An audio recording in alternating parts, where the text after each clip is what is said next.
سلام الله عليكم ورحمة الله تعالى وبركاته. كل انتو وناكسن داود يعني ميلود با جوجتين دافع عالمك سو دواده يوتيوب channel ka daawanaysiina waa Cabdullah Yara official bariis hadaan nagu cusub tahay like comment-iga share ka iyo subscribe ka inta ma nagu caawi hadaad hore la joogteen de like iyo comment-iga share ka gaarsi asxaabtaada in badan maanta sida u jeedin waxa fadhiya kiligeyga muuqaalkan waxa duubay rabaa kiligeyga wax kalena ma ahan muuqaalkan wuxuu ku saabsan yahay muuqaaladii hore uu ka gedisan yahay muuqaalo badan ay iga barateen uu ka gedisan yahay muuqaalkan wax kale ma ahan waa qiso ku dhacday gabar Soomaaliyeed ina soo dirtay idahday walaal Cabdullaahi ina aan ka muuqdo qisadan jacayl waxa rabaa channelkaaga asxaabtaada talooyinka ila siiya adigana aad talooyin siisid waxaan dhahay walaasheeda wax waliba waa diyaar anina talo ku siinaya asxaabteena ku sii doonaan insha Allah waan arki doonaa qisada jacayl sida u dhacdo maniga horna insha Allah haatana teleefankayga insha Allah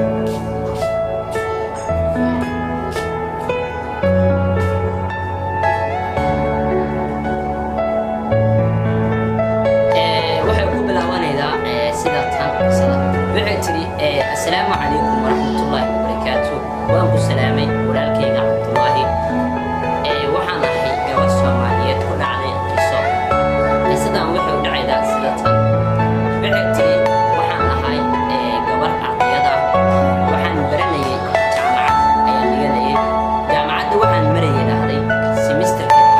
Are you all my personal jaamacadda in badan aan waday waxa soo galay wiil arday aan baranay oo qalbigeyga soo galay waxaan isla socono ama isla haasaawno maalin maalmaha kamid ah waxaan ku wada soconay walaaltinimo maalin maalmaha kamid ah ayuu wuxuu yahay ma u bedeli karnaa sheekadena sheeka xariir u bedeli karnaa sheekadena sheeka xariir waxay tiri haddii ay dhibaato idinka imaahaynin waa diyaar dhibaato idinka imaahaynin waa diyaar waan kula sameynayaa xariirkaas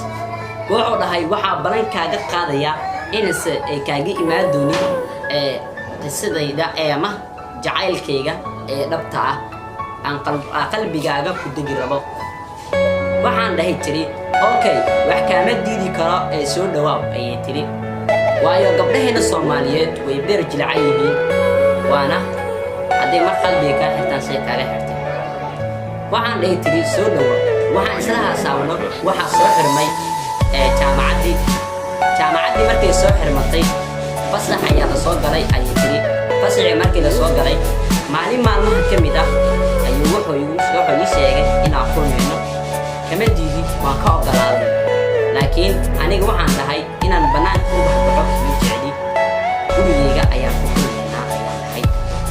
waxay yiri wax waliba waa diyaar meel waliba kulmaynaa tiraado kulmaynaa insha Allah ayuu dhahay waxaan dhahay tiri okay waxaan baliimayay galab waqtiga 9 saac casirka aad ka soo baxday iima ayaan dhahay tiri uu yimid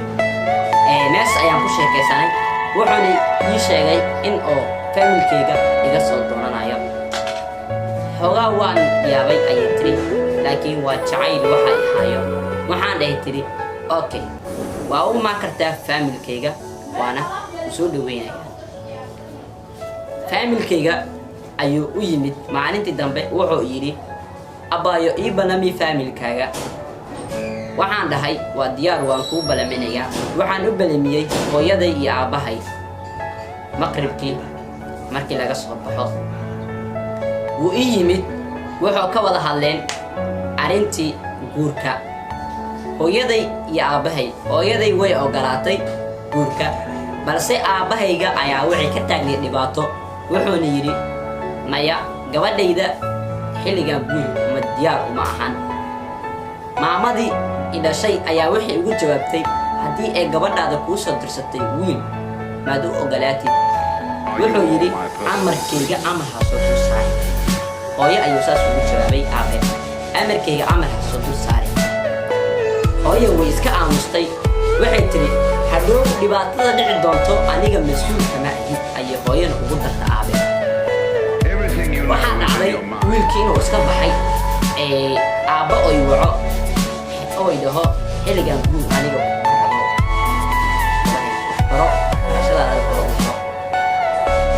aabahayga okay ayaan iska dhahay waayo aabba hadalkiisa hadal lama dul saari karo waan iska aamusa ayay tiri kabacdi waxaa dhacday wiil ayaad asna la ogaay xiriirkeena ayaa wuxuu u sheegay in ciddii micnaha ii diiday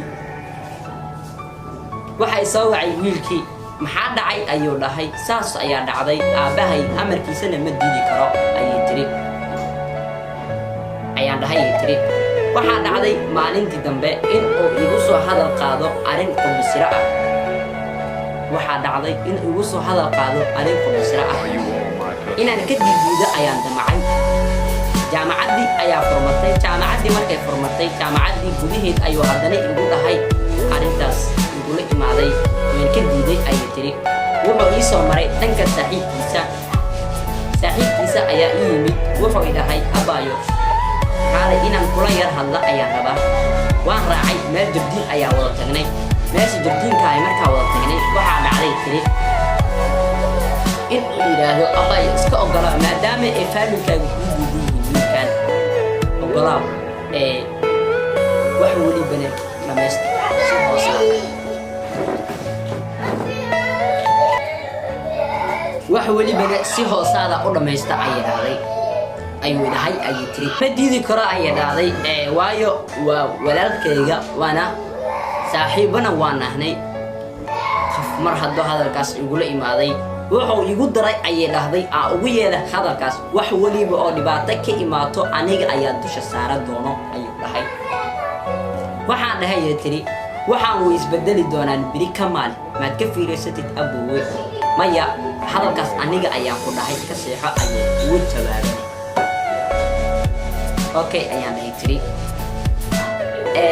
wuxuu ibalamiye ayay tiri maalin khamiis ah waxaan dhahay ayay tiri imise saacadood ayaan ku imaadaa 6 saacadood haya ayaan dhahay ayay tiri waxaan sameeyey alaab ayaan waxaan ku aroorsaday bac yar ayaan dhar ku aroorsaday kadibna daaqada gurigeeda ayaan ka tuurtay markaan ka tuurtay albaabka guriga ayaan ka soo baxay ayay dhahday albaabka guriga markaan ka soo baxay hooyo ayaa waxay igu jawaabtay xaggaad u socotaa gabaray waxaan dhahay ayay tiri hooyo waxaa lii soo sheegay si degdeg ah gabar aan saaxiibanahanay oo xanuunsanaydo ayada ayaan ordooyaa waxaa idigu tiri gabaray is ilaali ayaan dhahay ayay tiri waan baxay wiilkii waan israacnay halkaas ayaan iska raacnay